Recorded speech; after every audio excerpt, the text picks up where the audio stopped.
My name is Jason Miller, doctor of acupuncture and Chinese medicine. And today I wanted to kind of tackle a little bit different topic.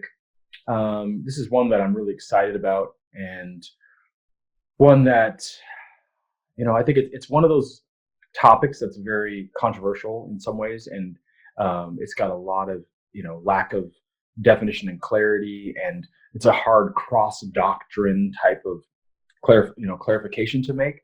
But I'm going to do my best to help us cross doctrines and cross conceptual frameworks to move from kind of the traditional, more ancient Taoist Chinese medicine idea of qi into a more modern conceptualization of what qi is, so that we can apply that concept to our patients and we can sort of bridge the worlds, because a lot of the language in traditional Chinese medicine is, it's just entrenched in this old world description, and that things like qi and yin and yang, and the way that they talk about blood, and they use pathological factors like wind and damp and things. All of those things are hard to understand from the kind of modern biomedical scientific conceptual framework. So I want to try to bridge these worlds, okay?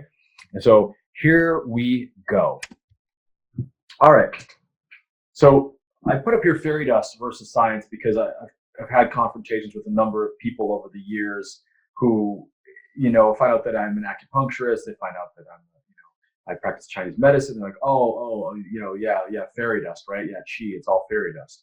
And that's kind of just this, it's just funny that word comes up. It's sort of just complete discrediting of the science of traditional Chinese medicine, and discrediting it with this word fairy dust. That basically it's just this is an immaterial and fantastical substance that's used to describe phenomena that primitive people don't understand. With the idea of meridians, this is sort of like this, this magical, farcical idea that there are these, channels of energy that flow through the body. It's like, come on, that's just ridiculous, right? Well, from my perspective, the argument about whether qi exists or not, it's just ridiculous to even think about. Why would we argue whether it exists or not? The truth is that qi is a concept, it's a model, it's an idea, just like so many things in our modern world are. We use models to describe phenomena. And that's what we're going to get into. I want to talk about problems with models and concepts and start to kind of unravel some of the problems, and then help all of you and anybody who might want to listen to this talk get a little deeper idea of what qi is and how we can apply what we know about qi to a modern practice. Okay? And, like I said, it's not going to be easy, but I think it's going to be fun. I'll start with this. All models are approximations. Does everybody understand that? Is everybody familiar with that concept?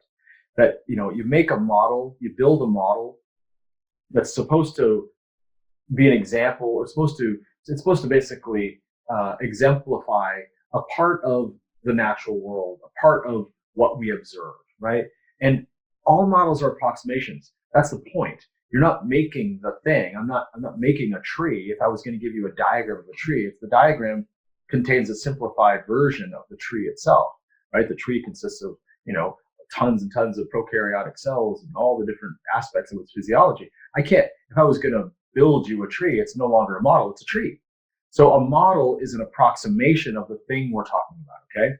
And some of this stuff that I'm going to talk about here comes from the statistical analysis of statistical science. And this guy, George E. Box, he did a lot of work in the last century, kind of looking at what are models and what's the best way to model and what are some of the problems inherent with models. So these are some quotes from him. Remember that all models are wrong, right? They're all wrong, meaning they're not exactly accurate. The practical question is, how wrong do they have to be to not be useful? When does the wrongness of a model make it not useful as far as helping people do something that the model is associated with? Okay. Next quote, all models are wrong, but some models are useful. Remember, all models are wrong.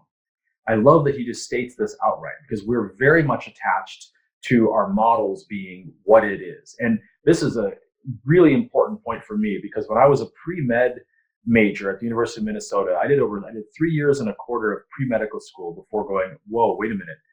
All that I'm learning, everything that I've been taught here, physics, calculus, chemistry, organic chemistry, all of it, physiology, everything is based on models.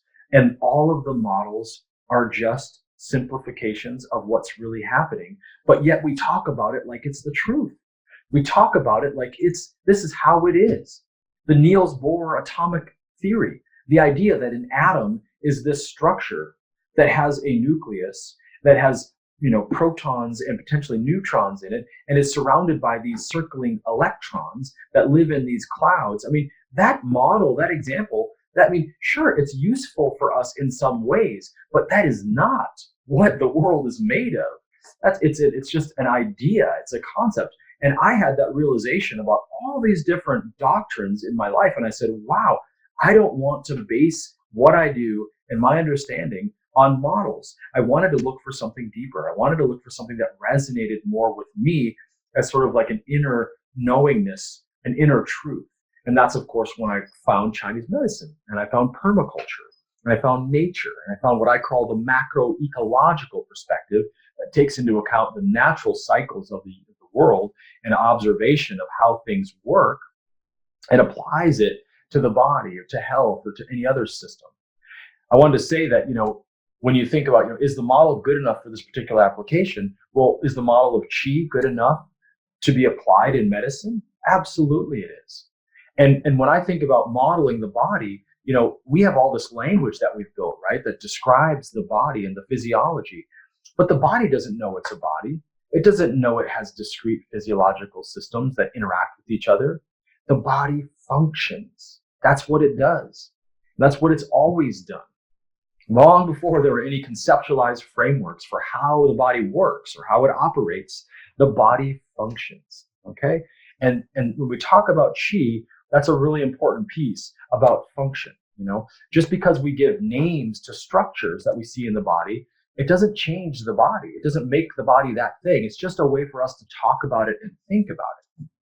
And it's important for me to know that as I dissected and analyzed all the parts of the body, I didn't get an understanding of how the body works. It didn't tell me how things integrate and how the seamless interwoven flow of materials and energy in the body was connected and how disease evolved. It didn't tell me that. It told me I needed to circle back around to understand it from an ecological perspective.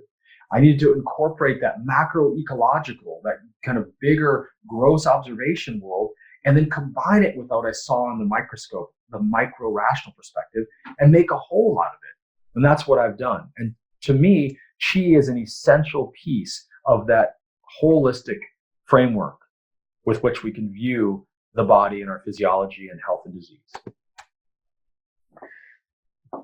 So Qi is a concept. It's an approximation, just like any scientific model. If we can just agree on that, it's a concept. It's an approximation of what is really there. So one of the things that happens a lot of times is that people go, oh, well, that's such a simple thing. It's so, it's so archaic and so simple that it doesn't have any purpose anymore. Well, the important piece in this slide is that the scientists cannot obtain a correct model by excessive elaboration. Elaborating and elaborating on your model that's already inherently wrong does not make it right. It can actually make it more wrong. So since all models are wrong, the scientist has to be alert to what is importantly wrong. What is the really wrong thing about this model that could make it less useful and could, actually create doing things in a way that was actually disharmonious?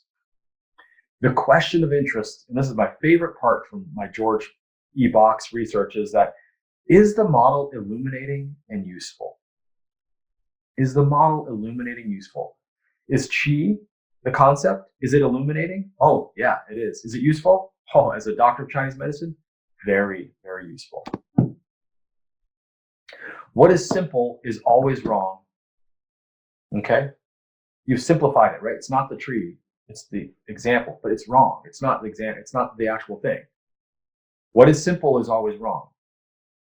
But what is not simple is unusable.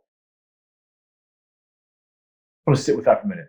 What is simple is always wrong. What is not is unusable. So once we accept that our models are models, they're not exactly what they're not what we think they are. It's not the thing we're talking about. It's the model of the thing. How far is it from the thing, and does it serve the purpose that the model is created for? And is it simple enough that it's usable? Can I apply the model to my actions to affect the change that I want to affect, right? The world that we live in is so vast and so complex, okay? Relative to it, the models are extremely simple, especially in physiology.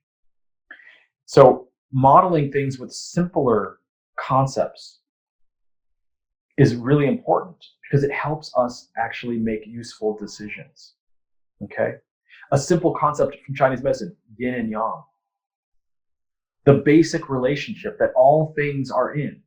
Everything is defined as it relates to something else, not as a single thing in the just sitting in a vacuum, but no, as it relates to something. One thing is yin, the other thing is yang. They have a relationship to each other. I love that. When I discovered that the entire system of medicine, traditional Chinese medicine, was based on the basic fundament that the shape of consciousness as we know it is duality, I was like, yes, that's where I want to go. So models are variable, right? We know that the word, just when you say the word model, we're implying that we're simplifying something, we're idealizing a situation to be able to understand it in some way, okay? But sometimes models that seem incompatible can actually be used to make similar predictions about the same phenomenon. This is important because I'm talking about the difference between using like the idea of qi, like talking about the qi of a patient, or talking about the metabolic function of a person. A person with metabolic disease from one side versus a person with a qi disruption on the other side. And we could say that one is more complex or one is more simple, but either way, the language is completely different. But we could make predictions about the same phenomena, about how those things would manifest in the body. And we're going to get into that as we go into this talk, as it's really important for me to just kind of, unfold this. A really important like analogy to consider is Newton's theory of gravity, right? Because Einstein's theory of relativity has supplanted Newton's theory of gravity. Because Einstein said, oh, well, this theory of relativity, it goes a lot deeper than what Newton was saying. Newton was describing the phenomenon that he observed, that, you drop an apple off the tower and it falls to the ground. Well, what is that? Well, there's some force, right? Gravity that's pulling this, this apple from this point to this other point. And then, of course, Einstein got a lot deeper into that, into relativity, and kind of disproved Newton's theory at the core level. But it doesn't mean that Newton's theory wasn't useful. It was empirically adequate. It still described that, there's a thing happening. There's the apple falling down the tree, right? And of course, Newton said that, this is the force of gravity that the Earth is exerting on the apple, right? But of course, in Einstein's idea, the Earth isn't exerting a force. It's this other relativity, this long philosophy that he's got. But so again, Newton's theory is completely wrong, but it's also extremely useful, okay? And it's more useful to us because it's much simpler mathematically and computationally than Einstein's theory, which is much more complex and so not nearly as wieldy as Newton's theory. Again, just really want to make this point and make it really clear, okay? That any model is an approximation. Any way we try to model the world can be useful depending on whether or not it is illuminating and if it provides us with information that allows us to achieve the goal that we're looking to achieve. And in medicine, I'm trying to help people find balance and harmony and get well, overcome disease. And I find that qi is a very important concept. So one of the places that often qi gets mixed up in is this idea of quantity versus quality, okay? And function versus form. So Why is qi difficult to define in biomedical terms? Well, can you weigh qi? Is it a thing? Can I weigh it? Can I measure it? Can I see how long it is, how wide it is, how tall it is? No, I can't, because you know what? It's not a quantity. It's a quality. Qi is a quality rather than a quantity. Kind of like the idea of benevolence, charisma, vitality. We talk about these things as though they're absolute, that they're as good a model as we have. They're truths for us. That person is vital. Can you measure their vitality? Well, you can't. Like, there's no vitality meter, but I can sense their vitality. I can sense a person's qi. I use tools to do that. I use the sensory experience, the sensory tool of this body to observe the qi in a person's body, the quality of qi. And I'm going to get down to what that means, absolutely. And remember, this slide is all about the difference between quantity and quality, but also function versus form. Qi is not about form, it's about function. Chinese medicine was all based on functional qualities of glands, of organs, of our physiology. It wasn't discrete organs. It wasn't discrete organic structures. It was functional. And qi is function. It's not form, it's function. I'm going to get into that in more detail too. If we can't measure something, does it mean that something can't exist? Can we measure gravity? If we can't measure gravity, does it mean it doesn't exist? We don't see it. We see its effects on physical objects, right? I can see the apple falling from the tower, from the tree down onto the ground, right? But we can't actually measure gravity. Even with all of our computational power now, we still can't actually measure it. We can get close in some ways, but our theories are not, again, they're models, they're approximations. There's factors that get involved that we can't account for. By observing objects that gravity is acting on, we can see that it exists and we can measure its effects. So the proof that gravity exists is the demonstration that the phenomenon exists. Okay? I'll say the same thing for the proof that qi exists is the demonstration that the phenomenon of qi exists. Qi follows form, okay? It's function, but it does follow form. Meridians, we're all familiar with channels, meridians, pathways in the body. Well, the meridian system, which was an energetic system originally, it was considered, where the qi flows in the body, where its main branches of flow are, its rivers, its highways. Interestingly enough, is that nowadays, if you take the meridian system and you overlay it on the physical structures that conduct materials and energy in our body, the overlay is remarkably similar. It's beautiful. And I'm going to give you some slides that are going to outline it for us just in a couple minutes here, okay? The meridians follow distinct structures that conduct measurable materials and charges throughout the body, okay? Where there is function, there is qi. Where there is function, qi. Qi is the functional quality of our physiology. It's the functional quality of an organ, of a tissue, okay? Morphological studies that looked at the morphology of the human body and this is again back to looking at where do the meridians run? What are they connected with physically? Because the meridians are theoretical. They're part of a conceptual framework. But if we look at the meridian as it runs through the body, what also lies there? What's the actual physical structure that lies there? Well, acupoints include nerves of various types, blood vessels, ligaments rich in nerve endings, and suture lines in the brain and in the skull. And the most common structure that follows meridians that acupuncture points are connected to are nerves. We often consider qi to be energy, right? And there's been this kind of crossover that, nerves conduct energy. And there is, obviously, it's all about charges, right? It's about ion channels opening and closing to conduct information down the nerves. Well, there's a qi element of that for sure, because that's a functional quality. The nerve itself is the form, but the function is the conduction of the energetic message.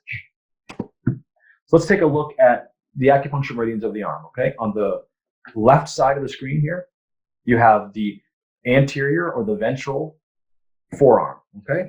And in the middle, the center line there is the pericardial meridian. That's the pericardium surrounding the heart. We have the lung meridian just going out there, just over the radius. And then we have the heart meridian running on the medial side, just right there by the fifth metacarpal bone. So if you look at those three meridians, okay, take those. And then on the right side, you can see this is the posterior, the dorsal aspect of the arm. You've got the small intestine, the triple heater, and the large intestine meridians running there. So let's go ahead and just transpose this. Keep that in your mind, especially the one on the left. Look at those yin meridians, the lung, pericardium, and the heart meridians. Look where they run, okay? Now, if we go next door, the image on the left is the same forearm, anterior, and look right down the middle. What is that? Right where the pericardium meridian runs. That's the median nerve. It's a very important nerve that innervates the hand, connected to this entire part of our forearm, the muscles here, our hand. And when you drop a needle into the pericardium meridian, you're dropping it very, very close to the median nerve. You're creating a magnetic resonance with the nerve that's changing the conductance. If you look at the image on the right, you can see the blood flow. Look at the radial artery, where we take the pulse in Chinese medicine. Look at the ulnar artery. Well, that's where those two meridians I just described were running. On the radial side is the lung, and on the ulnar side is the heart. Amazing how directly overlaid these structures are on the energetic map of the meridian system. So again, just because we can't weigh it, measure it, we can't see it, we can't describe it as a physical substance, we know that there is something that we consider qi in the body, and that the concept is brilliant, it's foundational, and it's useful. Oh, and it's illuminating. So what is qi? This is the Chinese character for qi right here. Okay. And the character really depicts two different parts of this character, two different characters together. And one of them is steam, one on top. And then underneath it is rice. Okay, so in this idea, this old ideogram of qi is analogous to steam that's being produced from cooking rice.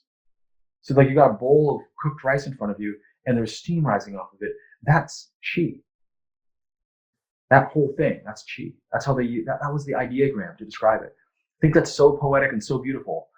So again, using understanding, our understanding of gravity as looking at how it acts in the physical world, we can do the same thing with qi, okay? Functional quality.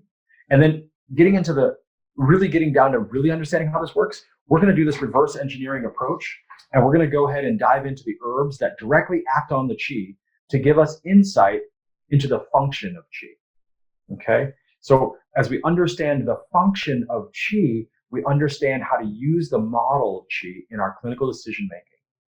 And this is the beginning of my reverse engineering approach. Let's go. So the fundamental principle is that qi is movement. It is energy. That's kind of one of the words that's used. Energy doesn't do it all of its justice, okay?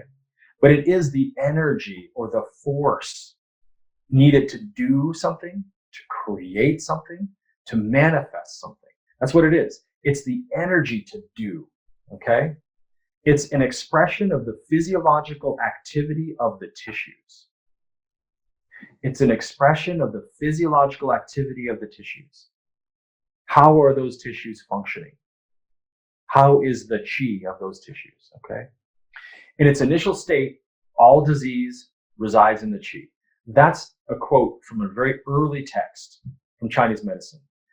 In its initial state, all disease resides in the qi. Because qi is the functional quality of our physiology, of living things, of life, the first place we see disease is when the functional quality starts to decline. What will follow function is form. If the function starts to decline, the form will decline with it. Okay? Qi stagnation is that's a great example here. When energy, when qi, when that expression of the physiological activity can't be conducted through tissues, we call that qi stagnation. Imagine that this can happen on an emotional level, this can happen on a physical level. Like you hit something, boom, it bumps into you. Like a table, for example, you run in, your arm hit it really hard. And what will happen is before the actual bruise forms, the flow of materials through that area does not happen when it's being compressed, right? Because you compressed it very hard, you blocked the flow, and then some of the physical structures maybe got damaged. And now because of the damage, the chi can't flow through that area the way it normally would, and so it pools, it moves around, it tries to get past that area in a different way. The blood will also pool, and you end up with a bruise. But the first part of it is that the chi gets blocked, then the blood gets blocked. With emotional stagnation, it's the same way. When we can't process and we can't emotionally process an experience, it becomes a stagnant area. We're stuck. I can't figure it out. I can't make a decision. I can't get through this. That's a form of chi stagnation. The energy in our body then doesn't move freely, and that leads to other problems. So that's the idea that this disease resides in the chi. When the chi doesn't function well, when our digestion's not functioning, we can't absorb, assimilate nutrients, right? When our muscles aren't functioning, we can't act, we can't do things, we can't create. And with that chi stagnation idea, any lack of free passage of chi through an area results in pain. The body says, hey, it's not flowing here. You need to know about it.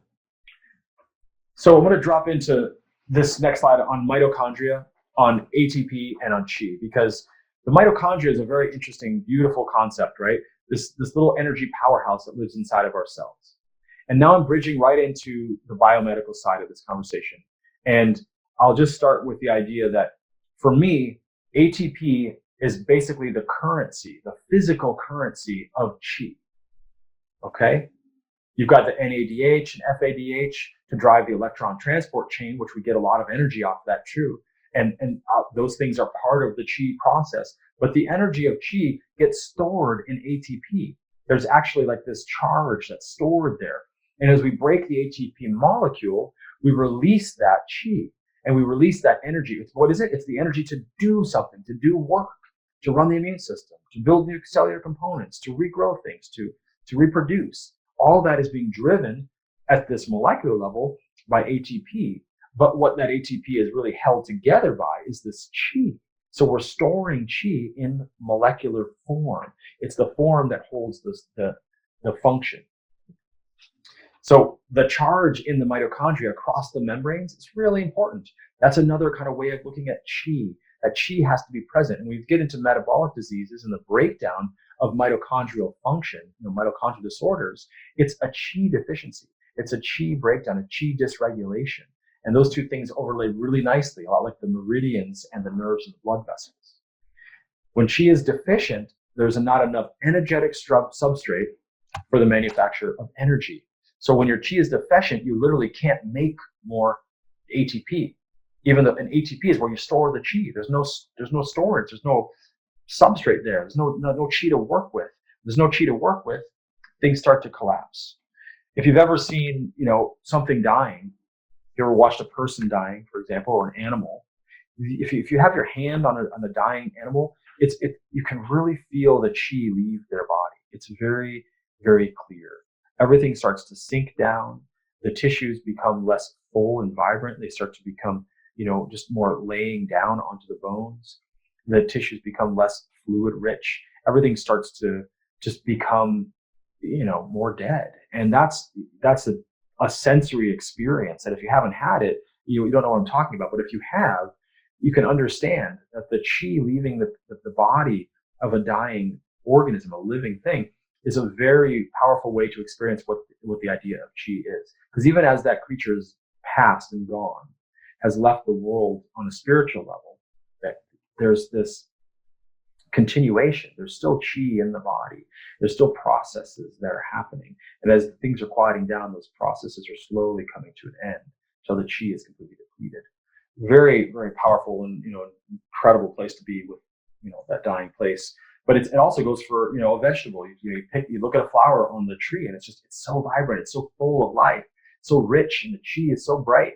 And it gets picked, and it sits down, and then you see it just start to sag, and then it starts to it goes limp until it's just flat. All the chi is gone from it. So the same thing happens in our body, this understanding of qi. Okay.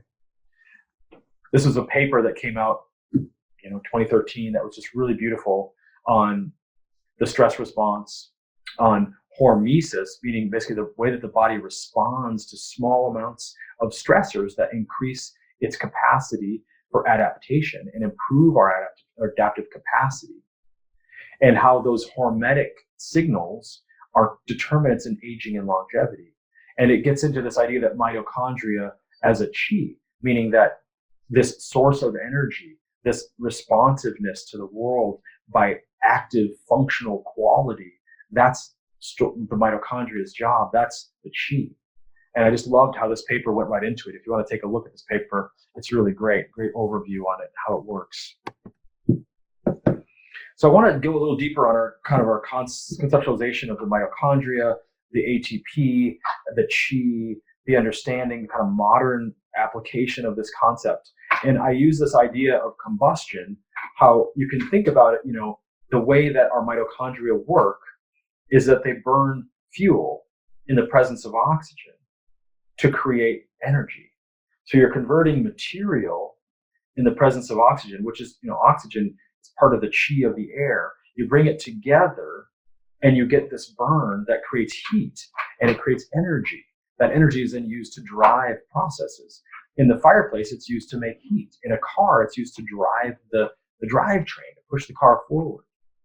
And there's a lot of factors that influence this, right? If you're looking at your furnace or your stove, you've got the type of the fuel that goes in. Is it wet wood? Is it hardwood? Is it softwood? Is it really dry, kiln dry? How does it work? How well does it burn? And the fuel efficiency, how much airflow is going past it? Is it ventilated really well? Does it have a lot of air coming in? Those are all really important for that heat energy conversion efficiency. Then you have things like, how well is that heat contained? If it's just sitting in your living room, let's say, it's not going to do very well because things are going to catch on fire around it. So it's in a fireplace, it's insulated, or it's in a wood stove, it's protected. And this is where we get into in the body, in the mitochondria, the idea of insulating the little fires that are happening. It's like if each mitochondria is burning fuels in the presence of oxygen, it's creating, just like the fire is, heat. It's creating, off-gassing materials. It's creating byproducts. And those things all have to be dealt with in the little ecosystem inside the cell. The sugar comes in and the sugar is burned. The sugar creates the lactic acid. There's this whole process by which we have to work with efficiency, work with insulating, and then quenching the free radicals that come from generating energy. Also, that's our thioredoxin, our glutathione. That's part of the chi. We have to have chi present, functional quality, to be able to build glutathione to quench the fire that's making more chi. We have to handle the waste. We've got to handle the exhaust. The exhaust has to be efficient, and then we recycle what we don't get rid of. What we actually could reuse. We want to recycle it, bring it back in, get more out of it. And I use the idea of the triple furnace because we have this concept in Chinese medicine of the kidney yang, which is like this kind of fundamental fire that kind of creates all the energy throughout the body. That's the primary furnace. Then there's the second furnace, which I call it the second furnace, is the thyroid, which is this really hot place that generates a lot of free radicals, right? Thyroid peroxidase is a big free radical that's generated every time we make a molecule of T4. And that has to be quenched again and quenched because that's a furnace also. And what does it do? It drives the cells to make new energy. It tells the cells to burn fuels to make energy.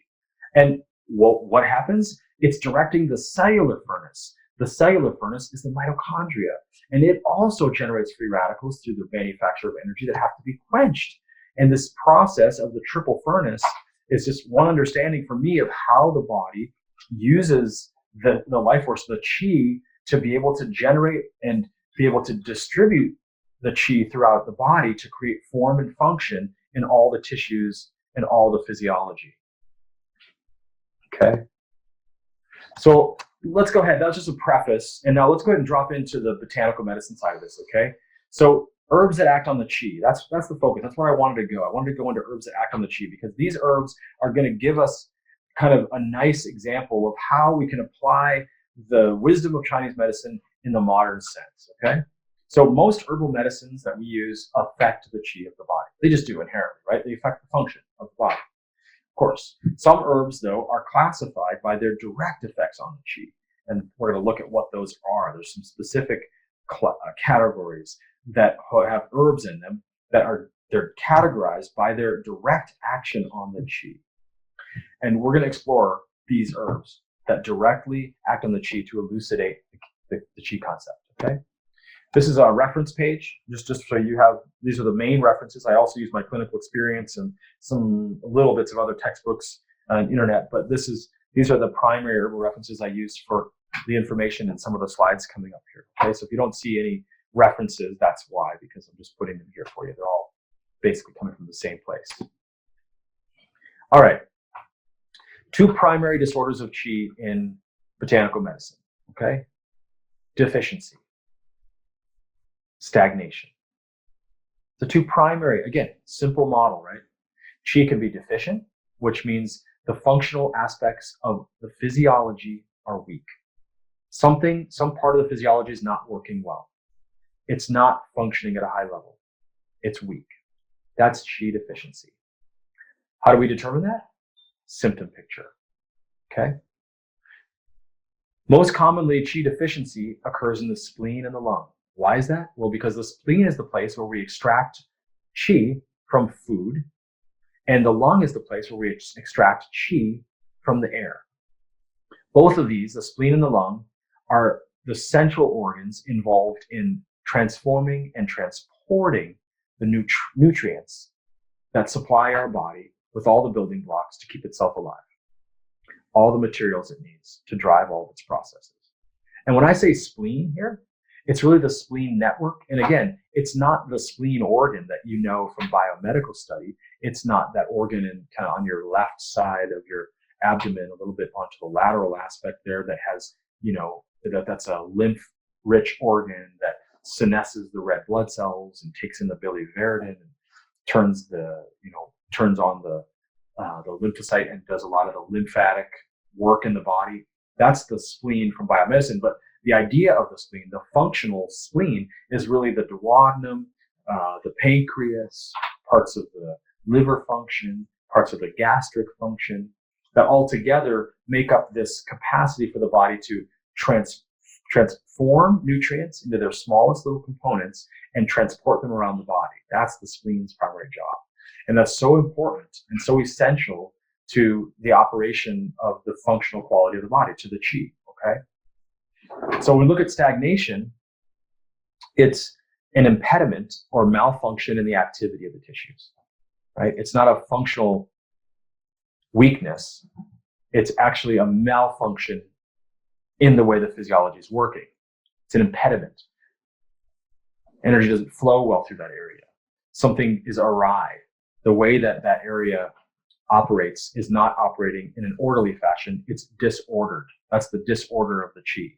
And the most common place you see qi stagnation is in the gastrointestinal system, the spleen and stomach, the liver, and the lung, okay? And if you want to understand, so how do we define these? So a spleen qi deficiency, the most common kind, very common in our modern world with our diet and sedentary lifestyle, sugar, it's all the sweets that we eat, all of our stress, it's all the worry, it all depletes the spleen.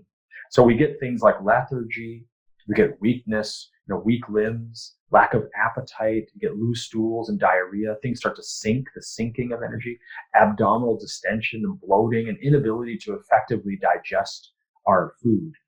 And then the lung qi deficiency signs are more like, shortness of breath, shallow breath, dyspnea, not getting a full breath, getting weak on exertion, having a weak voice, like a pallid, wan complexion, sweating spontaneously. The lung controls the pores. So it's like you start leaking. You don't have that qi to hold things together. The functional quality is weakened and these deficiency signs are manifesting.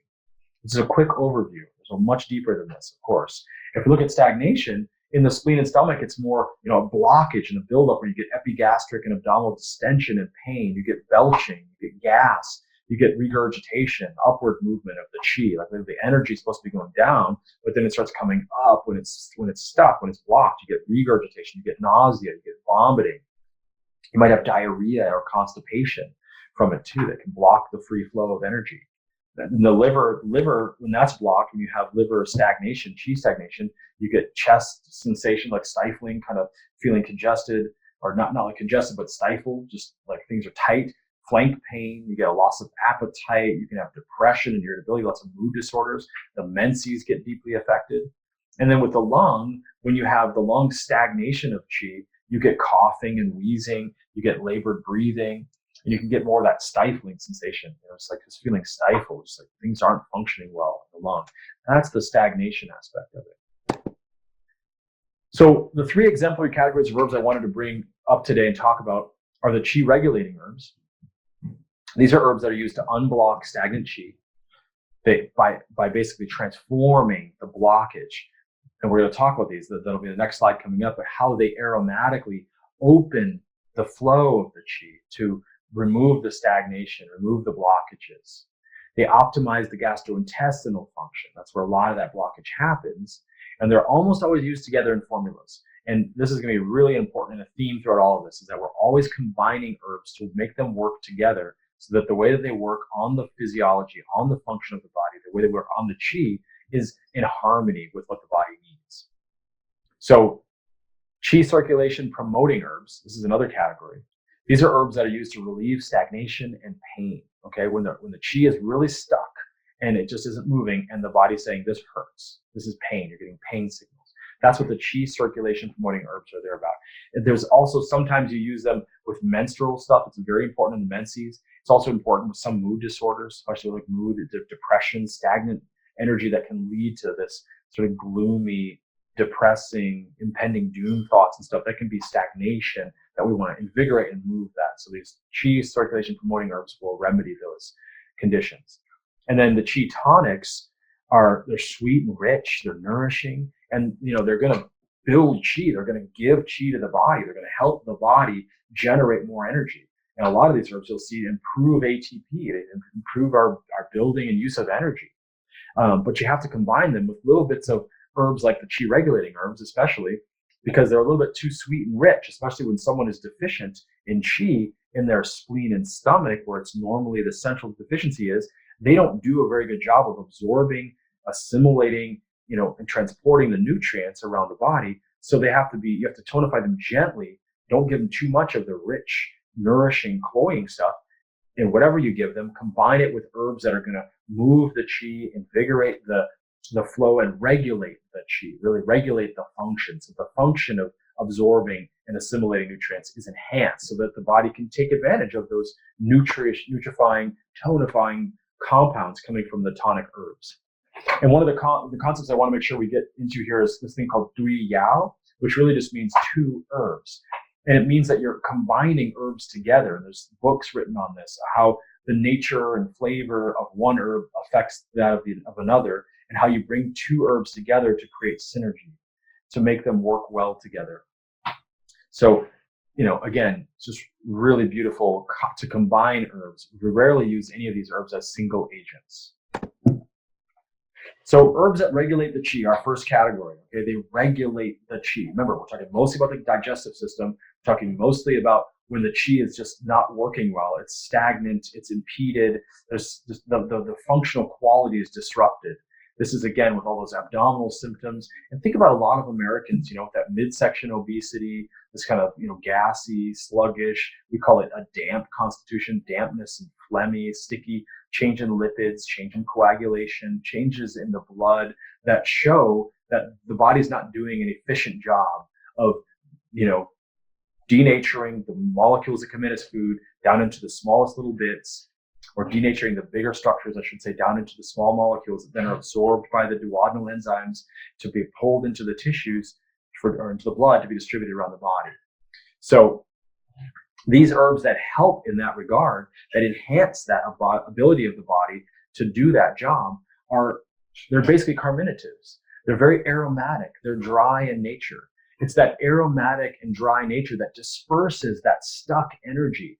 It's supposed to cut through all that turbidity that's nestled in that stagnant area in the digestive tract. We know there's lots of herbs you can think of in the realm of carminatives, right? Everybody knows that category pretty well. And we're going to hit some of these herbs real specifically. We'll get into the citrus peels and a couple of really nice herbs from Chinese medicine the cypress, and the Aucklandia lapa, the muxiang, which are very aromatic herbs used specifically for regulating the qi. But these are all, herbs that have a lot of volatile oils. They're rich in essential oils, and those essential oils have to be protected, so you can't cook them for a long period like you can a lot of other herbs. You want to protect those oils, so you cook them for a short amount of time. Don't let those oils get disrupted by boiling water and they get broken apart. Things like the terpenes, for example. And these herbs treat that the fullness, the distension, and pain by really opening up the areas of constraint, smoothing the normal movement of the qi dynamic, so that the energy can flow freely throughout the digestive system, and you can get back to transforming and transporting nutrients in an efficient way. So excess versus deficiency, right? This is really important. Excess is, where there's too much, and deficiency where there's not enough. And stagnation is a form of excess. Okay, when there's stagnation, when you see those symptoms of stagnation, then what you need to do is promote the movement of qi. You want to move qi, use herbs that move the qi, that invigorate the movement of qi. If you tonify an excess situation, you can increase the stagnation and worsen the condition. If the qi is deficient and you try to move qi, well, you can deplete the qi further. You want to actually consolidate and tonify the qi when it's deficient. So you really need to understand how to identify excess versus deficiency. Okay, this is really important. This is a basic fundamental principle of Chinese medicine. 8 principles: yin yang, excess, deficiency, internal, external, hot, cold. Those are the basic 8 principles that need to be understood so that you can effectively make your diagnosis, and then understand the pattern so you can apply the medicine. But this is the art of medicine. And if you have stagnation and deficiency present at the same time, well, you want to make sure you do both. You want to address both. You want to move the energy, regulate the qi, and promote the movement of the qi, so you break the stagnation while also tonifying the deficiency. And if you do them together, you can address both issues simultaneously. If you don't, you can make one of the issues worse. So the qi regulating herbs, this first category I want to look at. Citrus reticulata. Love this stuff. You ever smell just that aged citrus peel? It's just so familiar and delicious to me. And it does this incredible thing. It's so aromatic. It's so great for all the kind of digestive issues, nausea, vomiting. It's so great for that feeling sickness in your abdomen that a lot of people get often with weakened digestion. And it goes right back to the microbiota, right? Our microbiota is hugely affected by how we live, what we think, and what we eat. That's the soil, right? And so these herbs are very helpful for adjusting the soil, changing the soil, making it more amenable to helpful bacteria, microbes, the virome, all of it. Qingpi is the green peel, Citrus reticulata blanco, the Cyprus rotundi, xiangfu, and the Aucklandia lapa, the muxiang. These are the most powerful qi regulating herbs and great examples for us to use for understanding how we look at an herb that has this quality of regulating the qi, and what does it do? So Qingpi, from Chinese medicine perspective, regulates the qi. It adjusts the middle jiao. Middle jiao means the digestive center. That's really the parts of the liver and gallbladder. It's the spleen and stomach.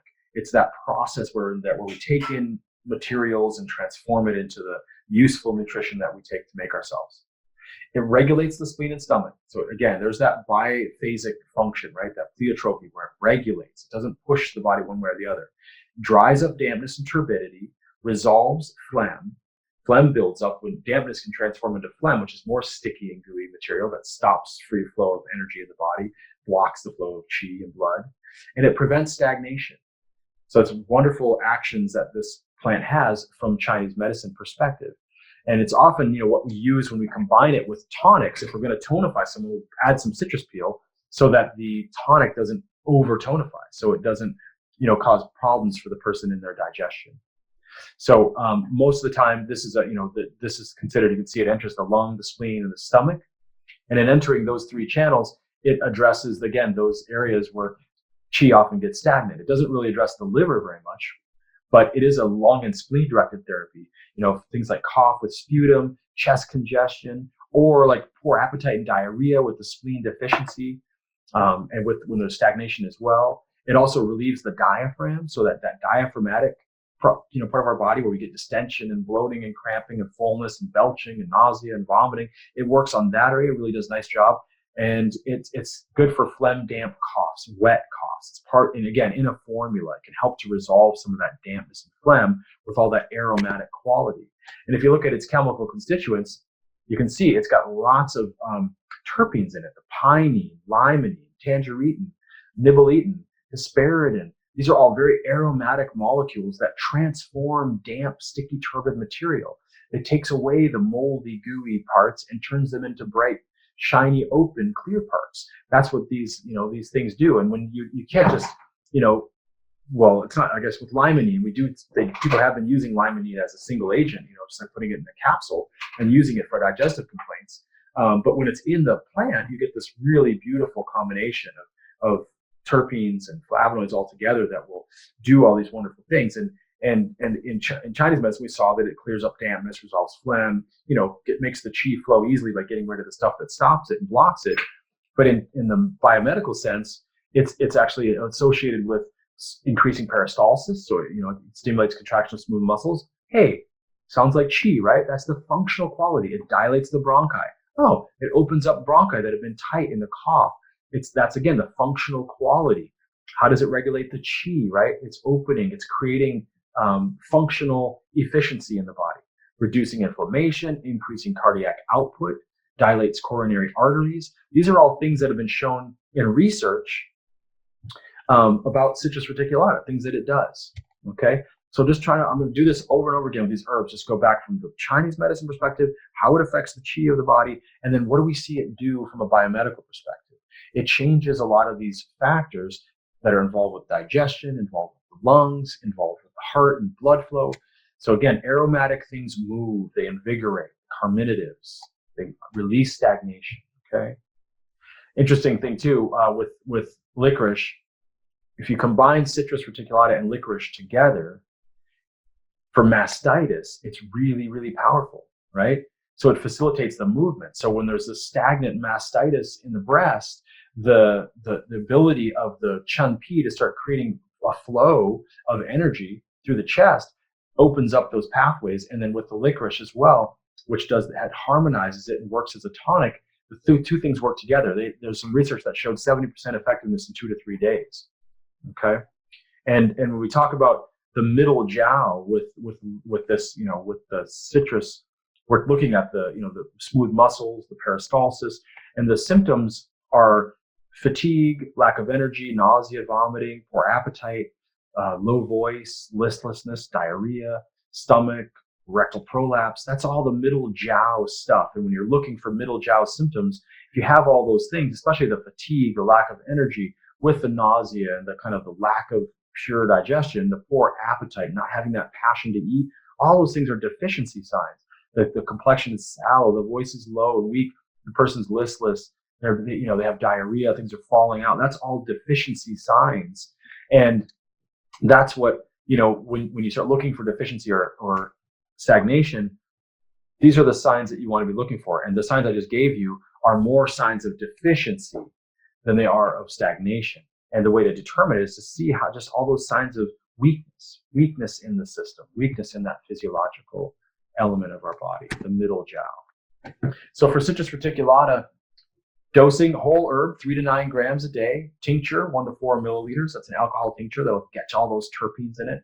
The essential oil, 2 to 3 drops in a gel cap with a little bit of olive oil as a carrier. People can just take it directly too. The essential oil works really nice. And then the quality of the citrus should be large pieces. They should be thin-skinned, pliable, reddish, oily, and they should be aromatic. You should feel the aromatic quality of them. And this would be, don't use this herb when people have like a red hot tongue and dry cough. You don't want to do that. It's gonna cause dryness. It's gonna dry things up. So we want to be careful with the way we use it, just not with with dryness symptoms, unless it's really well combined with other moistening herbs. So a sister to this plant is the Qing pea or the green peel. It's also a citrus reticulata. This plant, this peel specifically, does a little bit better job at spreading the liver energy. It's more for that stagnation in the liver and gallbladder channels. It spreads liver qi, breaks up the stagnation, resolves stagnation, eliminates food stagnation, dries up dampness and resolves phlegm, just like the Chun Pi does, like the citrus peel, the aged peel. But this one, the green peel, It just does, it's a little bit stronger for the liver and for breaking up stagnation. So, and that's got that green color, which is like, that's the color of the liver, like what they call it qing, or blue green. That color that this peel has helps us understand that it's stronger for the liver and gallbladder. And the liver and gallbladder is a key part of the digestive system. And you can see that this plant enters the liver, gallbladder, and the spleen and stomach. It's acrid, warm, and bitter, which means that it's going to be a little bit warming, and the acridness is drying, and the bitterness is cooling. So it does all these. It's got a mixed kind of nature and flavor that helps it be balancing and regulating to the qi of the body. If you look at its constituents, it's rich in flavonoids. It's got the hesperetin, the nobiletin, the limonene and pinene, beta-phellandrine, more terpenes, very aromatic. So it's very much an invigorator and a mover. That's part of how it regulates, is it gets rid of the stagnation and the turbidity. The biomedical stuff, it stops cough.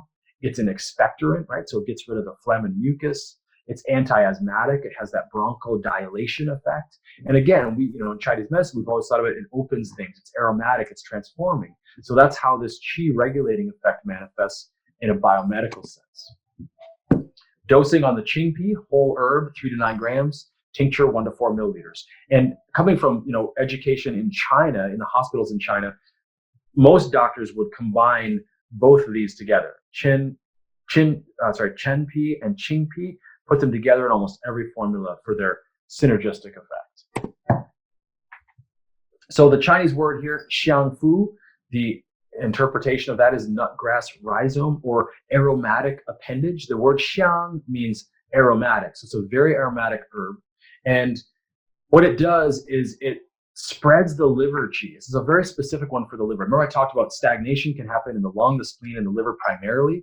And when it's in the liver, this herb is essential. And it's for the stagnation of qi, okay? Not the stagnation of blood, which is a different level that we'll talk about. But the stagnation of qi is when you have hypochondriac pain, you've got epigastric and abdominal fullness. And so a lot of times it's emotional disturbances, lots of brooding and depression, irritability.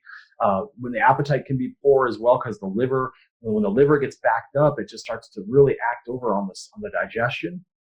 And part of what this herb does is it really regulates menstruation, relieves the pain, gets rid of the breast distension, and helps with painful periods, the dysmenorrhea. It helps to regulate it. So oftentimes we give people this herb to promote movement in the end of the cycle. And the menstrual cycle is basically categorized by 3 main components of it. The first one, which is you need to tonify. You just bled and lost all your blood, so you got to build and tonify.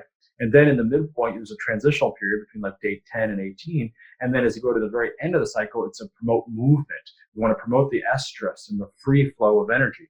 And if the emotions are really heavy and the stress is really heavy, that creates a qi blockage, which then leads to blood stagnation, which doesn't allow the blood to flow. Then you get pain, cramping, and the blood flow can be really intense. And, it can get really heavy, so forth, clots, etc.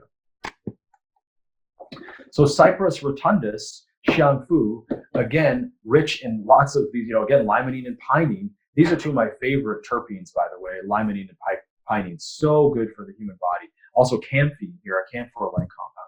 But you look at what this thing does. I talked about, its Chinese medicine actions, and you look at, as a qi regulator, it relaxes the uterus, right? The functional quality, it helps the uterus relax.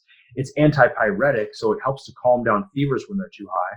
It's analgesic, so it's pain relieving. And then it affects the heart with a positive inotropic effect, meaning it generates more force in the heart. Again, that aromatic quality, just get things to move and everything starts to function better. Whole herb, 6 to 14 grams, tincture, 2 to 4 milliliters. The kind of quality you want with this is large, solid, reddish brown, and very aromatic again. These are the aromatic herbs. These regulate qi herbs. And you want to remember those aromatic herbs, you smell them, they're going to move energy, move the qi. So here's the last one of these regulate qi herbs is Aucklandia, the fragrant wood. And the actions are to unblock stagnation of qi, regulate the middle jiao. It's very focused on the middle jiao, right? This is the strongest herb we have really to relieve the stagnation in the GI tract. When you have that bloating, gas, fullness, distension, pain, cramping, things like diarrhea, dysentery, food accumulation, poor appetite, it's one of the strongest herbs we have for just really regulating the abdominal qi, getting that qi mechanism in the digestion working better, relieves the pain. And when it does that, it strengthens the digestive system by clearing away all the stagnant stuff. Even though it's a warm, acrid, and bitter herb, it still can dispel damp heat because it transforms the energy and helps the function. The qi works so much better that it can eradicate the toxicity. It also harmonizes the liver and the spleen. That's a place that we get a lot of miscommunication. The liver can overact on the spleen very easily. When the liver is upset, when you're depressed, when you're moody, when you're irritable, when you're frustrated, it messes with your digestion. We all know that. The digestion gets weaker and you start to get cramping, bloating, and distension, all those things. So it really helps to move the liver and spleen and harmonize them together. So the entering channels, the gallbladder, the gallbladder, the large intestine, the spleen, the stomach, and the sanjiao, the triple warmer. So moving in a lot of different organ systems, all associated with digestion and metabolism. So if we look at its chemical constituents, these are all, again, some lactones, the sauceriolactone, the caustislactone, saucerine, some alkaloids, costinolide. These constituents are all, again, they're very aromatic. Just when you smell this herb, it's like, oh my gosh, that's so powerful. You just feel like it's going to move things. It's going to dry things up. I had one of my teachers in China, Dr. Xie at the municipal hospital in Nanjing. He told me about how sometimes if there's a lot of dampness, if it's really sticky and gooey in the digestive tract and people have all these symptoms, that sometimes you can't warm it up to dry it, because if you warm it up, it's already hot. You'll make things worse. So it's sort of like he used the example of if your clothes are wet and you can't use heat to dry them, then you would put them outside and you let the wind dry them. That the breeze, even on a cool day, would create movement of air across the clothes and they would dry faster. And that's what the aromatic herbs are doing with the digestive system. They're like creating that gentle wind that goes by and dries up the dampness and gets rid of the turbid material to clear the function so the qi can flow clearly and function can be optimal. Some of the biomedical actions: relaxed spasms of bronchi and trachea, and biphasic regulation of the smooth muscle intestines. So just, again, regulating the digestive tract. That's what it's supposed to do. It regulates the middle jiao. Dose of this herb, 3 to 10 grams. Again, don't cook it very long, only like 5 minutes. It should be solid, oily, and aromatic. If you use it in a tincture, 1 to 4 milliliters is really good. And again, we're always trying to find out how to use the herb based on the patient's presentation. So here we go. The next category, herbs that promote qi circulation. Okay. I said before, stagnation primarily manifests as pain and or distension, fullness. Things aren't moving, it swells, right? Things aren't moving, it hurts. So you want to try to identify right away if there's excess or deficiency, okay? Because if someone's really deficient, if they got all those signs I said, like weak and sallow and low voice and all those things, then you can't move them a lot. You don't want to promote a lot of circulation because more moving will deplete them. You're going to need to tonify that person. Whereas the person who's got a lot of excesses, that person, you don't want to tonify them. You want to promote the movement of their energy, okay? So we talk about the qi circulation aspect. I just wanted to say that there's like a movement in Chinese medicine. There's a severity from like stagnant qi to stagnant blood, okay? And blood stasis gets a little deeper. It gets more intense. Whereas like qi stagnation might have an aching kind of full pain. The blood stagnation aspect that would ensue would be more local, sharp, deep, colicky, and it would just be kind of like just endure. It doesn't go away. Qi stagnation can move a lot more easily. Like an aching pain that's kind of transitory and moves back and forth. But if it's more local, sharp, stabbing, deep, colicky, that's more blood stagnation, okay? We're talking here about herbs that promote qi circulation specifically, that the energetic function that underlies what might actually lead to the blood pooling somewhere, like abdominal masses, like slow healing ulcerations and abscesses on the skin. Those are all like blood stagnation issues. So we're talking about herbs that promote qi circulation. I picked 3. I've got one of my favorites of all time, chuanqiang, or ligusticum, also known as nidium. We've got Melia tusendan, chuanlianza. That's another one that's really great for just strongly moving the qi. And then curcuma longa, jianghuang, which I actually ended up replacing with the wild version called Yu Jin, or curcuma aromatica. It's more aromatic and it's more invigorating. But curcuma longa is also a very wonderful herb for qi circulation. Both of the turmerics, the wild and the cultivated, are both blood invigorating herbs by category, But in that category, they both have a very strong effect on the qi. That's why I put them in here. So here we have the Sichuan lovage rhizome, the Chuanxiang. What does it do? It invigorates the blood. It promotes the qi circulation. It activates the qi. It dispels wind and alleviates pain. There's the pain, and the blocked qi is pain, right? It relieves headaches. Again, pain. And the thing with the headaches is like there's a proverb in Chinese herbal medicine that you don't treat a headache without Chuanxiang, right? Because it's so powerful for relieving headache-related pain. You just have to combine it with the herbs that guide it to the part of the body you want it to go to, or the part of the head that you want it to go to.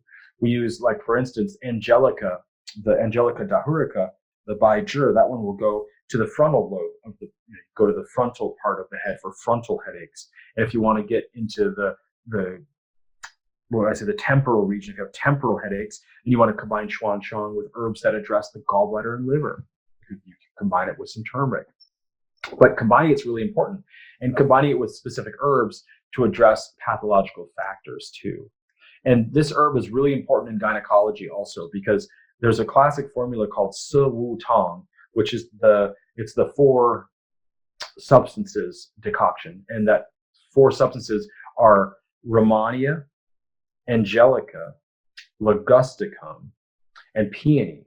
And those 4 together create this perfect balance of nourishing the blood and also moving it so it doesn't get stagnant. So at the same time, you're flowing and facilitating movement and then building up the strength of the blood. And Chuanxiang in here is one of the great ones because it really promotes that movement of the blood and the aromatic quality that stops the Rhamania, for example, from being too rich, and invigorating the blood is really an important part of that formula, as well as nourishing. So we look here, it's warm and acrid, very moving. Acrid things are moving, right? Warm things can be even more moving, obviously. But some of the things, as we'll see, can be cold and have that acrid quality and still be very moving. This herb enters the liver, the gallbladder, and the pericardium from the Chinese medicine perspective, and really good for that qi and blood stagnation when it's together. So Ligusticum Chuanxiang, it's its botanical name. It's rich in alkaloids, one called ligustolide that's got a lot of great research on it. Organic acids, caffeic and ferulic acids, a bunch of essential oils. Again, there's terpenes. And chrysophenol, it's another one, a really important molecule that we're seeing come up in a lot of different plant compounds that has a lot of healing properties. The biomedical actions here are that we've seen from modern research: improves blood perfusion. All right, helps. This is invigorating the blood, right? By promoting the circulation of the qi, moving that functional quality, the blood vessels can get blood to the tissues more easily. It dilates the blood vessels. Well, that's how you get blood going. You open up the vessels, so the qi opens the blood vessels, the blood flows to the extremities, to the distal capillaries. It's anticoagulant, sure. You're going to block thrombosis. You don't want things to coagulate. So the movement of the qi, that functional quality again, allows the blood to flow freely. Platelets don't aggregate and don't stick together, don't get stagnant. It's been shown to be very effective for treating headaches and for trigeminal nerve pain. The dosage here for the whole herb, 3 to 10 grams. Powder, 1 to 1.5 grams. The powder's it's more potent, more concentrated. 1 to 3 milliliters of tincture. And then if you fry it in grain liquor, you can increase it. So, alcohol is very invigorating to the blood. It promotes qi circulation and blood circulation. So you got to be careful with it. That's why people get so depleted from it. Small amount, a little bit is good. Too much, yeah, well, it's depleted. Next herb in this category, Chuanlianza or Milia. And Milia is an herb that is cold and bitter, which is interesting because most of these herbs we've seen in the qi moving and regulating categories are warm and acrid. But this one is a little different. It's cold and it's slightly toxic. It's got this toxic nature that kind of gives it this sort of effect of kind of invigorating movement in the body. And it's really powerful for moving qi. It relieves pain. It relieves the liver qi stagnation specifically, and really with pain in the liver, so where you get that hypochondriac pain, abdominal pain, and pains with like roundworms and tapeworms. When you have that disharmony of the liver and spleen, it's really severe, and there's a lot of bloating. It's also really important in that case. It's combined with another herb in a formula that I'll talk about just in a little bit, but it's got a 2 herb combination that can make this just relieve flank pain and liver congestion. and in a really powerful way. And that toxic part of it has been known for thousands of years to kill parasites and kill fungus. It's toxic to some microbes as well. It enters the bladder, the liver, the small intestine, the stomach. It's got that little bit of variability by hitting the bladder as well, but again, a lot of it in that middle jowl, right? Liver, stomach, small intestine. So Malia tusendan, it's got a number of interesting molecules in it. The tusendanide, we've seen these molecules now, the mergzine, melaniol, miliolactone, a lot of lactones in here, another aromatic quality, another aromatic compound that can help with that invigorating, moving quality. And so we've seen, what does this herb do? Well, it's been useful for acute mastitis. Again, that's a stagnant pain situation. Parasites. It's been antitoxin for botulism, and it's used as an antimicrobial for staph. Now, of course, these are biomedical actions, and I'm sure if we studied it in some other ways, we could see that, it would have some more examples of how it can relieve that liver stagnation, how, for pain in the flank and hypochondria. That's all just, long-term empirical data that's developed those indications for the plant. Dosing here is 3 to 12 grams. Got to be a little careful. Some people are sensitive to it. If you get too much of it in the wrong patient, I've never had anybody ever have an issue with it, just for the record. But nausea, vomiting, diarrhea, it's really about preparation and using the wrong. If you use the right fruit, it's really toxic. But if it's been prepared, it's been aged, that helps just kind of diminish its toxicity. But it's the combination I was talking about was Corydalis Yanhuso, which makes this formula called Jinlingzasan, which is really powerful for that intermittent gastric, epigastric, hypochondriac pain, or hernia pain, or menstrual pain. It just really strongly moves the qi in the blood and gets functional quality improved and efficient. Remember, this is a cold herb, so when people have cold signs, they're kind of cold, and their tongue coat is white, and their tongue is pale, and the stomach and spleen are just cold, the digestion's cold, they've got undigested food, then that's just not a time when you use a cold herb like this. But in most cases, it's going to be really helpful for the kind of situations I described. And the main point here is that this herb strongly promotes the qi circulation to relieve the pain that develops from the stagnant qi. So this one I put in here, like I said, I didn't put in the curcuma longa. Everybody's so familiar with it. I put in the yujin, the curcuma aromatica, and its Chinese name is interpreted as constrained metal, and metal, of course, is kind of like relates to the lung, but I think in this context, it's a little bit bigger than that. I'm not sure exactly what that is, but the idea is that it's going to move constraints. It's going to break up things that are stagnant. So look at what it does. It activates qi circulation, activates blood circulation, alleviates pain again, clears heat, cools the blood, clears the heart, opens orifices, treats jaundice. Again, jaundice is what? It's a backup of, bile into the bloodstream. It's not getting out through the bile duct into the duodenum. And so it's backing up in the liver and backing up into the hepatobiliary tracts and then into the blood, and you're getting jaundice. So Yujin is going to open the flow. It's going to change that by invigorating the qi in the blood. It's going to create movement that can release the bile, get the bile going into the duodenum, and then relieve the jaundice. The properties, it's cool in nature. It's not really cold. It's kind of more cool. It's acrid again, so it has that aromatic quality, and then it's bitter. So it does a little bit more of cooling the blood, clearing the heat, clearing the heart, which is a very hot, fiery place. And it enters the heart, the lung, the liver, and the gallbladder, all those organs together, and it has effects kind of widely across the body. So curcuma aromatica, the wild turmeric root, rich in essential oils like decamphene and decamphor. You can smell that when you smell the root. The curcuminoids, and also turmerone and carvone. Carvone is a big one in spearmint. It's very powerful, another very aromatic quality. It has a lot of analgesic quality to it as well. And here it is again: jaundice, protection of the liver, a strong, antiviral and viral hepatitis, calms the inflammation. Reduces lipids when there's elevation of lipids, improves hydrochloric acid production, lowers stomach pH, improves the bile flow, has antiplatelet aggregation. Again, there is the facilitation of qi and blood movement, right? So what does it do? It inhibits the processes, the functional qualities that would lead to platelets aggregating and binding to fibrin in the blood. It reduces premature ventricular contractions. And it's such a beautiful herb, and curcumin too. They're just such powerful, and just the utility of them is so broad. So you use the whole herb here, 3 to 15 grams. The roots, powder, 5 to 10 grams. Tincture, 2 to 5 milliliters. The quality is that you want them to be big, and most of these things you want the herbs to be in large chunks, so they haven't been broken down into bits and then been more exposed to the air. So there's less oxidation in a solid piece. Few wrinkles, dark gray or orange yellow, depending on the species. Normally I see the orange yellow is what I get these days.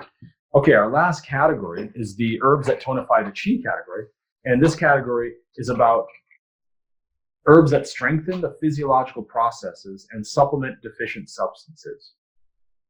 So strengthen the processes and supplement deficient substances. So it gives material and builds the qi, literally tonifies the energetic reserve in the body. It's primarily used in conditions that involve the spleen and lung.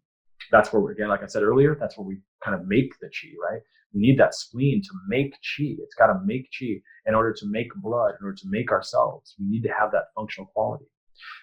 Tonics can be rich, they can be cloying, they can burden digestion. So you got to combine them with herbs that regulate and move the qi, the two categories we just looked at.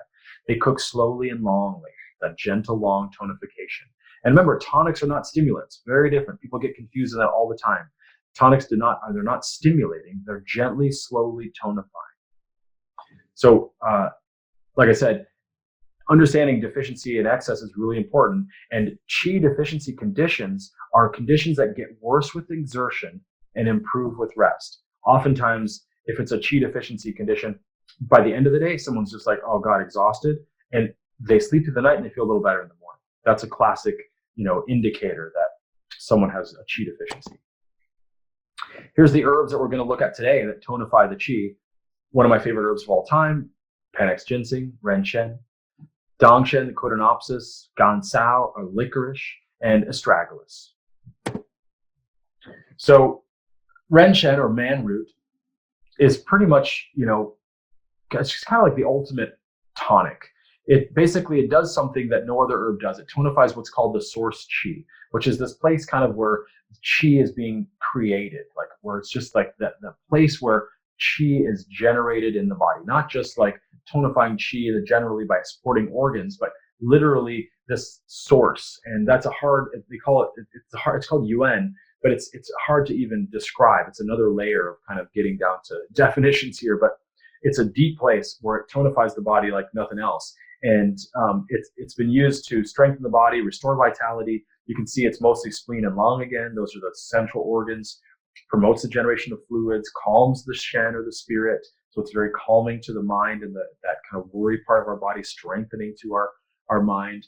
Tonifies the qi in blood, treats impotence, it improves memory. It's got so many wonderful qualities. It's that little bit of sweetness as a flavor. And you'll see that the tonics are sweet. There's that sweet flavor is tonifying. That gets us back to the way that too much sweet, it over tonifies the digestion. And then that's when that damp, cloying, sticky, turbid material evolves. And then the microbes kind of just get, they get messed up. And then the whole qi mechanism falls apart and you're not able to digest and absorb food. Then you get qi deficiency with the damp turbidity.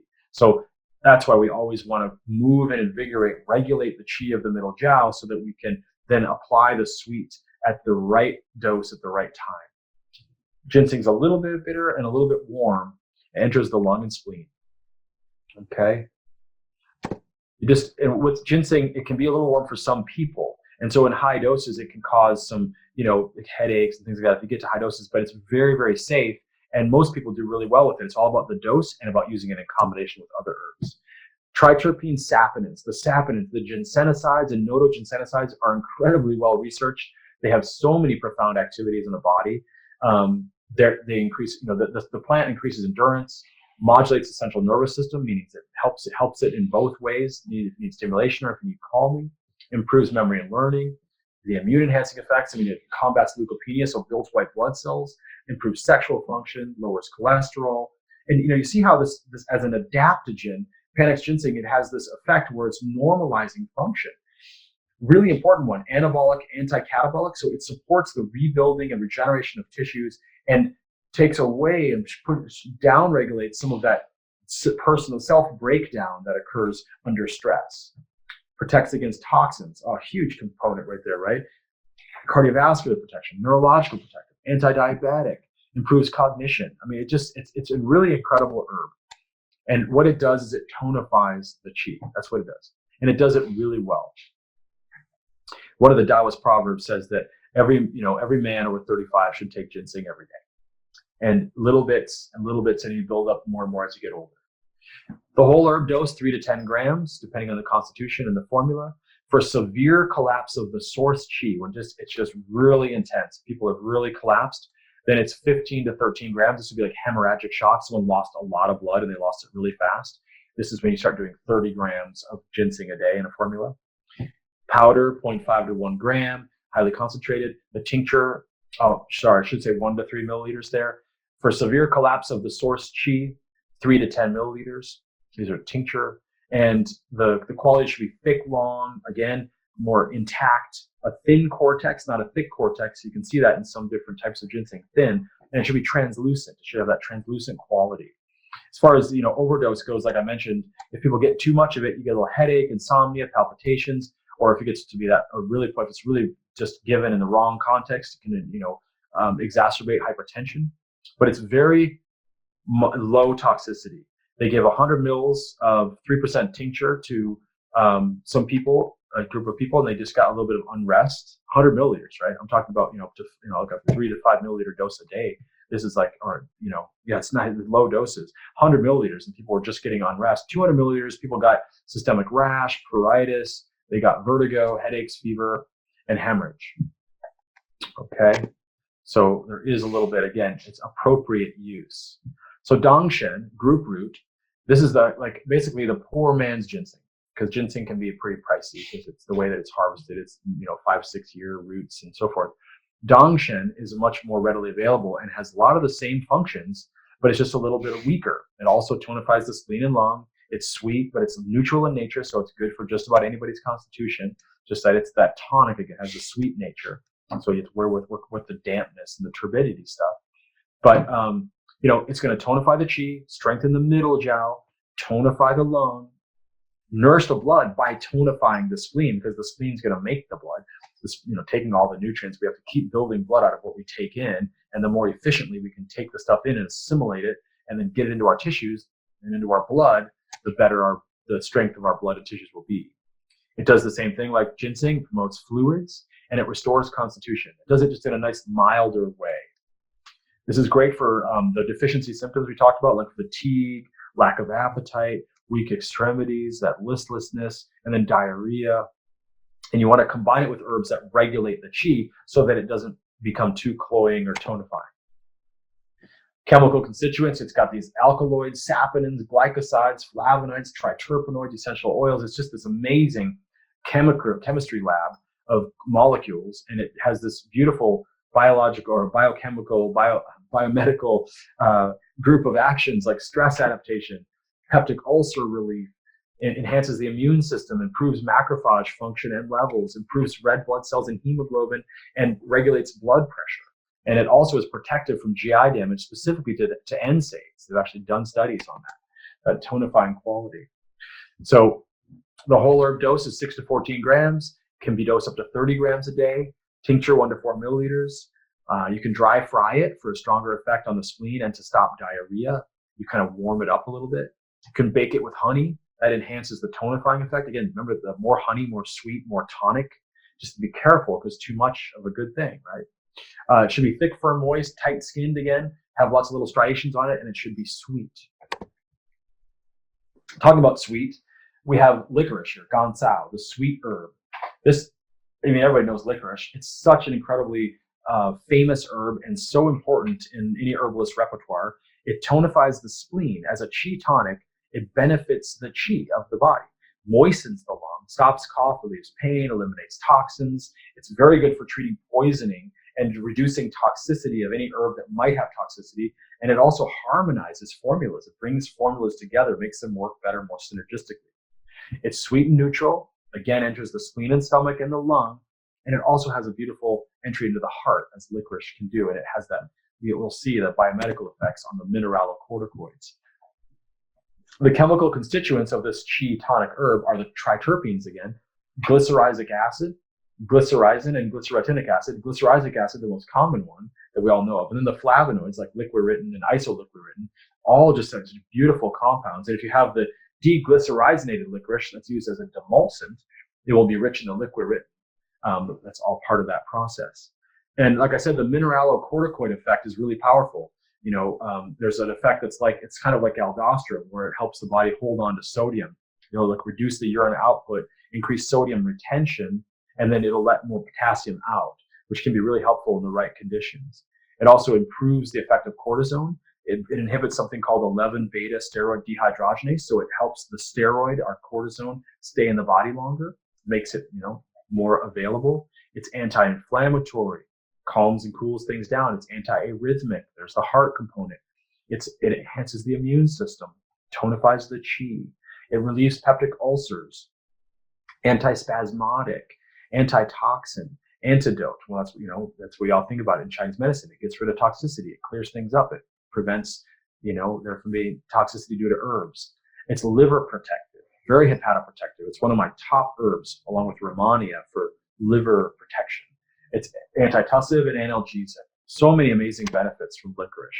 The dose, 1.5 to 12 grams. The bigger doses, can be used like with peony for spasms, for example, but most of the time it's used in smaller amounts. Can you use in larger doses if someone has a sodium depletion?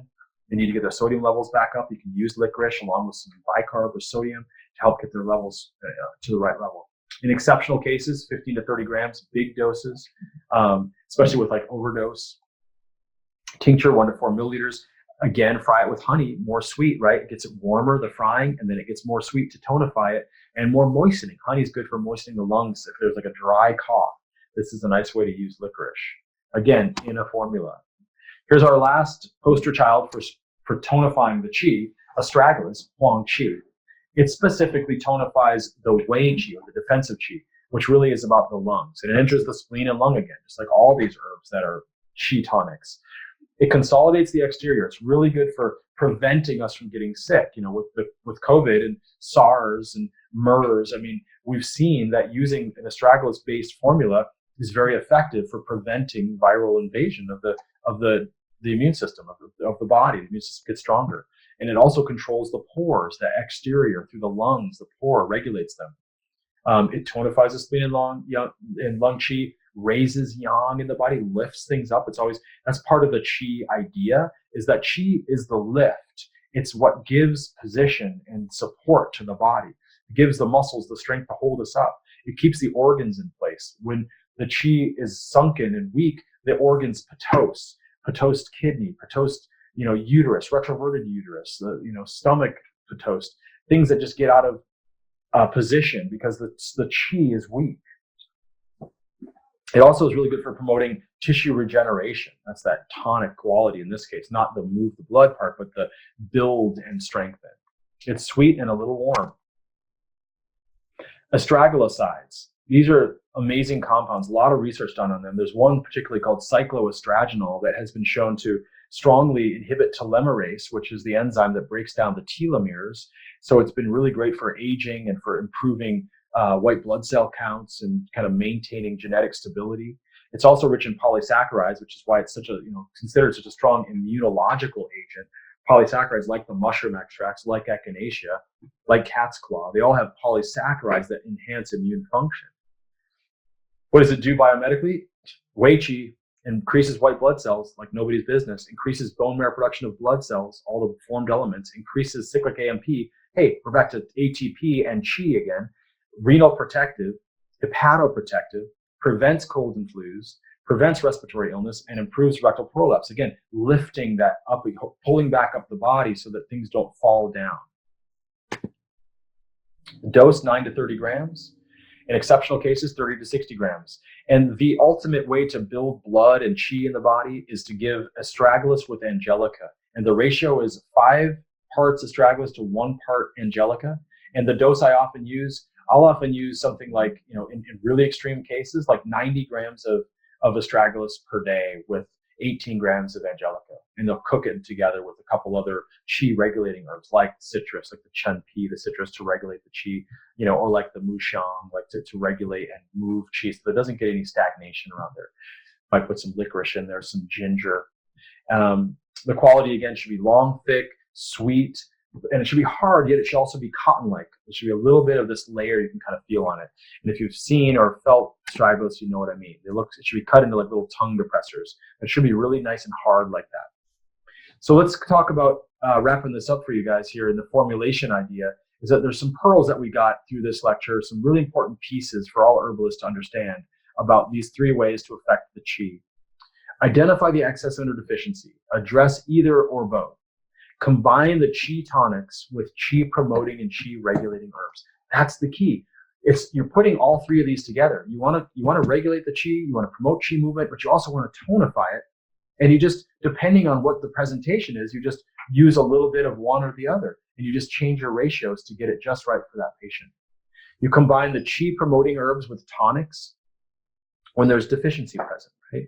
You can also combine the qi regulating herbs with the tonics when the person has dampness and has stagnation. You want to move that stagnation when you give them tonics. So stagnation manifests as pain or distension primarily. So when you see those signs of pain and distension, you know that there's stagnation there. So you can know that that's time to start thinking about, how do I apply qi promoting and qi regulating herbs? When you promote the qi too much, you can exacerbate deficiency. So don't over promote it if the person's really deficient, and combine it with tonics. The rich cloying nature of tonics burdens digestion. So what do? You get the dose right, and you combine it with herbs that regulate the qi and move the qi so it doesn't get stuck and doesn't become cloying and doesn't burden the digestion. And herbs are almost always used in formulations to balance the nature, to enhance the effect, and to guide the formula to specific networks. We talked earlier about Dui Yao, about 2 herbs, and about the art of medicine, and about understanding the herbs and working with these 3 different ways here to affect the qi and bring it together with your herbal combination knowledge and the ancient wisdom that's stored there to enhance your herbalism and get better results with the patients. So after we talked about the concept here of demystifying qi, which is, hopefully I've done some of that for everyone today, I wanted to bring us back around to remystifying qi. And remystifying qi is really all about acknowledging the fact that there's so much magic and mystery in the world. There's just so much beauty that, when we look back at before the rational age of human conscious evolution, we had the mythical realm, the stories that brought meaning to our lives. We had the magical realm, all the unexplained things that happened in magical ways, so much of nature. We had the archaic, the early symbols and, the kind of human beginnings of human mind and understanding things through symbolism. Well, all that is so important to me. We don't take it all, and because we have a rational construct now, we don't throw away all those earlier models. We want to bring them all together. We want to integrate them. We want to recapitulate all of that knowledge and wisdom, bring it with the rational to today to move on, as Ken Wilber would say, into the trans-rational, where we can go beyond this rational concept and bring it all together in a big picture. The concept of qi is useful and illuminating. There's nothing to prove. As a doctor of Chinese medicine, I'll tell you, sensing qi is not a difficult thing to do. You can feel it in the pulse. You can see it when the person walks in. There's so much information that you're gathering through the sensory tool of the human body that gives us a clear understanding of the state of the qi of that person's body. That it's just undeniable to me that this is a very useful, very illuminating model. And remember, it's a functional quality, not a thing. Okay, everyone. Thank you all so much for being here. It's always a pleasure to be with you. I wish we were all sitting at Black Mountain right now and just walking out into the beautiful, thundery springtime wilderness of Black Mountain and Medicines from the Earth. But I'll just go there in my mind, and I look forward to seeing you all next year. Take care. Bye-bye.